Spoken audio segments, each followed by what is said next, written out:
O insanlar bədgüman olurlar ki, həsəd əhlidirlər. Həsəd bilirsiniz nədir? Həsəd yəni paxıllıq. Görür sənə Allah bir neymət verib, onda yoxdur, ürəyi partlayır. Görür Allah sənə pulu verib, bunda yoxdur, ürəyi dağılır. Görür Allah sənə nüfuz verib, ehtiram verib, hörmət eləyir.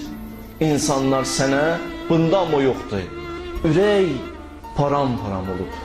İstəyir onun ehtiramın, hörmətin qaldırsın aradan. Onun hörmətini sındırsın ki, bu belə olmasın. Əlindən gələn edir. Bəzi insanlar görərsən, tələbədir, indi başqa tələbəni onun yanına tərifləyirsən, qəşəng söhbət edir. O tələbə o saat qaydar ki, belə də, o qədər də güclü söhbət eləmir. Ruhu xarabdır, dözə bilmir, o sözləri eşidə bilmir. İstəmir eşitsin. Çünki eyni vaxtda, məsələn, bunlar tutaq ki, oxuyubdur, bu bundan da bəlkə çox oxuyubdur, ürəyi dözmür. Biraz başqa cür danışsaydı daha yaxşı olardı.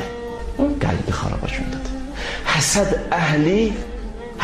əhli, kimə ki həsədi var, görür onun nüfuzu var, gedib önə, başlayar onu nüfuzdan salmağa.